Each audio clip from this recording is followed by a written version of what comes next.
Hello बच्चों, आज का हमारा टॉपिक है गोली दर्पण के लिए यू वी और एफ में संबंध। यानी गोली दर्पण के लिए एक फार्मूला होता है 1/f is equals to 1/v plus 1/u। इसी के प्रूफ को आज हम लोग पढ़ेंगे, इसी के निगमन को पढ़ेंगे। चलिए आइए, हम यहाँ पे एक दर्पण ले लिए हैं, अवतल दर्पण। इस अवतल दर्पण के सामने एक वस्तु रखा गया है ए बी। तो प्रतिबिंब बनने का पहले किरण आरेख देख लेते हैं। तो एक प्रकाश किरण मुख्य अक्ष के समांतर चलती है, जो दर्पण से टकराने के पश्चात फोकस से होकर के जाती है। दूसरा प्रकाश किरण वक्रता केंद्र से होकर के जाती है, जो टकरा के अपने ही मार्ग में वापस लौट आती है। इन नियमों का वर्णन पिछले वीडियो में किया गया है, उसको देख लीजिएगा।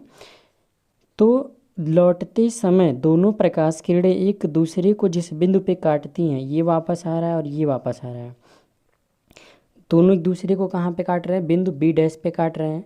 तो जिस बिंदु पे काटती हैं, मुख्य अक्ष से उस पर डाला गया अभिलंब प्रतिबिंब की स्थिति को बताता है। यानी इस तरीके से हम लोग कहें तो वस्तु ए बी का वास्तविक उल्टा प्रतिबिंब जो है वह ए डैश बी डैश बनता है।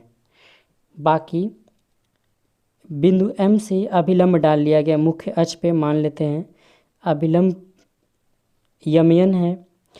सभी दूरियों को हम लोग कहाँ से मापते हैं? चिन्ह परपटी वाले में बताया गया था, सभी दूरियों को ध्रुव से मापा जाता है, पी से मापा जाता है। पी के बाईं ओर माइनस, पी के दाईं ओर प्लस, मुख्य अक्ष के ऊपर प्लस, मुख्य अक्ष के नीचे माइनस, ये सभी बताया गया है। चलिए अब ध्यान दीजिए। तो फोकस से ध्रुव तक की दूरी को फोकस दूरी कहते हैं। प्रतिबिंब यहाँ पे बन रहा है, प्रतिबिंब तक की दूरी को क्या कहेंगे? v। वक्रता केंद्र तक की दूरी को क्या कहेंगे? वक्रता त्रिज्या r। और यहाँ वस्तु रखी गई है, वस्तु तक की दूरी को क्या बोलेंगे? u बोलेंगे। तो ये हमारे फिगर की डिस्क्रिप्शन है, फिगर में कौन क्या है इस चीज़ को यहाँ पे दिखाया गया है। अब यहाँ पे हम लोग इसको प्रूफ करने से पहले हम लोग समरूप त्रिभुज का यहाँ पे मदद लेंगे। समरूप त्रिभुज होता क्या है? जो देखने में एक जैसे हो। एंगल सिमिलरिटी से हम लोग यहाँ पे समरूप त्रिभुज निकालेंगे। यहाँ भी 90 अंश है, यहाँ पे भी 90 अंश है। कुल 4 त्रिभुज दिख रहा है आपको यहाँ पे। 1 2, इन दोनों को एक साथ लेके सॉल्व करेंगे और इन दोनों को एक साथ लेके सॉल्व करेंगे। तो इन दोनों त्रिभुज में बात करें तो ये 90 अंश, ये 90 अंश, और दो रेखाएँ एक दूसरे को काटती हैं, तो शीर्षाभिमुख कोण जो होते हैं वो हमारे बराबर होते हैं। तो ये कोण इस कोण के बराबर हो गया। तो एंगल सिमिलरिटी से दोनों त्रिभुज जो होंगे वो समरूप होंगे। हालांकि मैथ नहीं है, आपको इतना नहीं लिखना है, बस सीधे सीधे लिखना होगा क्या? समरूप त्रिभुज ए बी सी व ए डैश बी डैश सी में बस ये बताया जा रहा था कि समरूप किस नियम से समरूप हो जा रहे हैं। तो स्टेटमेंट लिखने के बाद सीधा सीधा हम लोग यहीं से स्टार्टिंग करेंगे। समरूप त्रिभुज ए बी सी व त्रिभुज ए डैश बी डैश सी में जब समरूप त्रिभुज में चलेंगे तो समरूप त्रिभुज में नियम होता है कि इनकी किसी भी दो साइड का अनुपात जो होता है वो बराबर होता है। अलग तीनों साइड का अनुपात बराबर होता है, हम दो ही साइड को लेके चलेंगे। तो इसका लंब और इसका लंब ले लीजिए, इसका आधार और इसका आधार ले लीजिए, यानी कि ए बी बटे A dash B dash, A B बटे ए डैश बी डैश बराबर इसका आधार क्या है? ए सी, और इसका आधार क्या है? ए डैश सी। ए सी अपॉन ए डैश सी। इसको एक क्वेश्चन नंबर 1 बना के छोड़ दीजिए। अब फिर दूसरे त्रिभुज में चलते हैं। तो दो त्रिभुज अभी भी बचा है। एक कौन बचा है? एम एन एफ, और एक बना ए डैश बी डैश एफ। तो लिखेंगे हम लोग क्या? पुनः समरूप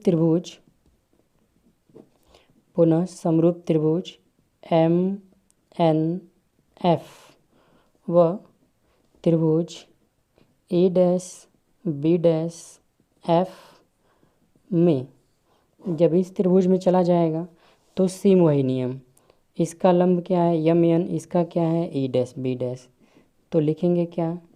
एम एन अपॉन ए डैश बी डैश। इसका आधार क्या है, एफ से एन तक और यहाँ से यहाँ तक क्या हो जाएगा, ई डैश एफ। तो ये हो गया आपका F N upon E dash F. अब यहाँ पे हम लोग रीजन लिखेंगे, चूँकि दर्पण का द्वारक अगर छोटा होगा तो जो ये हम लोग अभिलंब डाल रहे हैं ये एफ एन, तो ये एन लगभग इसके बराबर होगा। यानी हम लोग लिख सकते हैं कि एफ से एन तक की दूरी जो है वो लगभग एफ से पी तक की दूरी के बराबर है। एफ एन जो है वो लगभग बराबर है किसके, एफ पी के। साथ ही साथ अगर ये समांतर है तो ए से बी तक जितनी दूरी होगी उतनी ही एम से एन तक भी होगी। यानी एम एन को हटा के क्या लिख दिया जाए, ए बी। यानी लिख सकते हैं कि एम एन जो है वो बराबर है किसकी, ए बी के।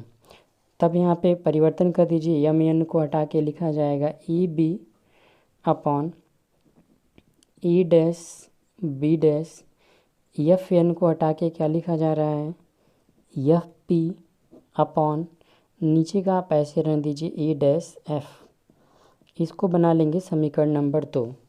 अब दोनों समीकरणों को ध्यान दीजिए, समीकरण 1 व 2 के LHS बराबर हैं तो RHS भी क्या होंगे, बराबर होंगे।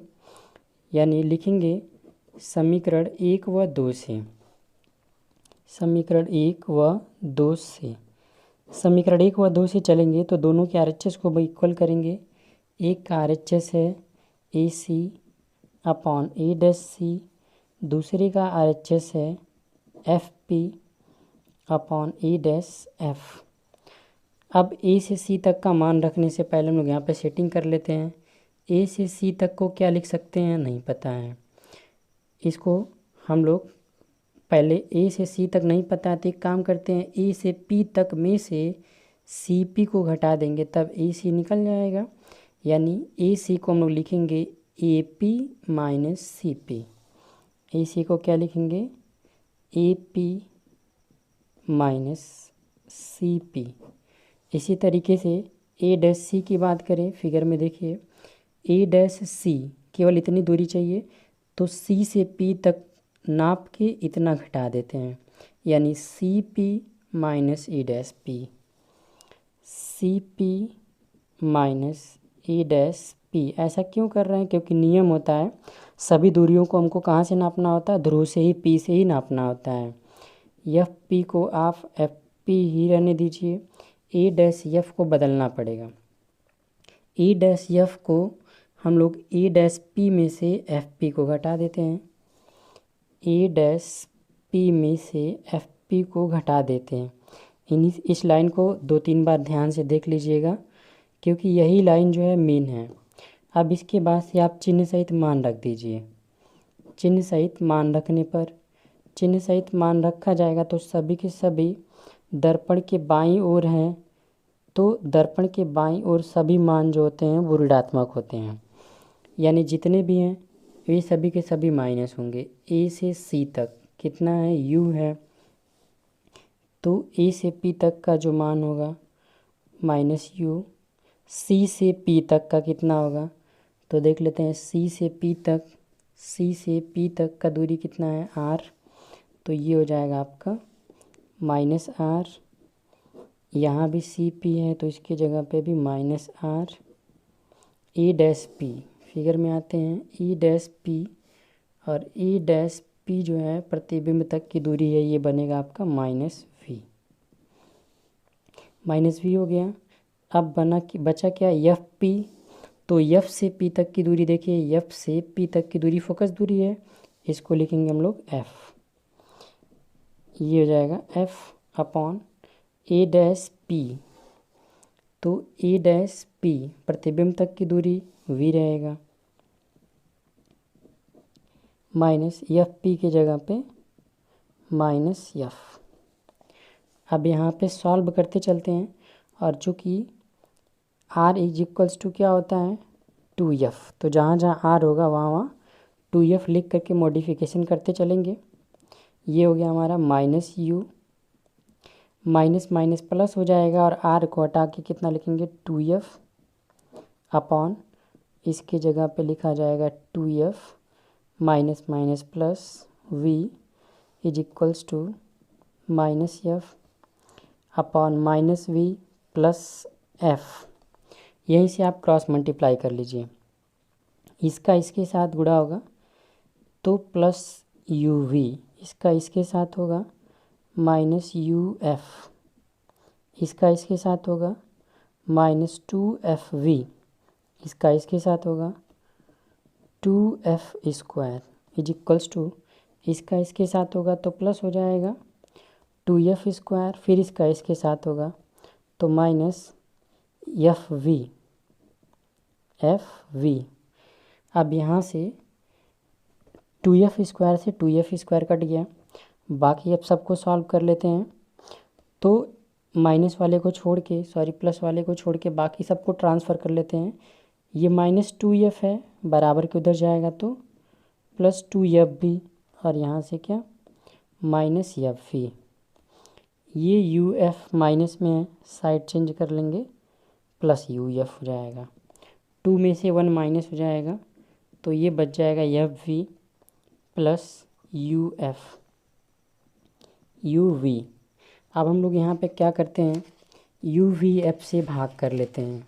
ठीक है, यू वी एफ से भाग, यू वी एफ से जब भाग करेंगे तो इसके नीचे यू वी से यू वी कट जाएगा, क्या बचेगा, नीचे से एफ बचेगा, इनमें से वी और एफ कट जाएगा, वी और एफ जब कट जाएगा तो यू बचेगा, और यहाँ से यू और एफ कट जाएगा, यू और एफ कट गया तो वी बचेगा।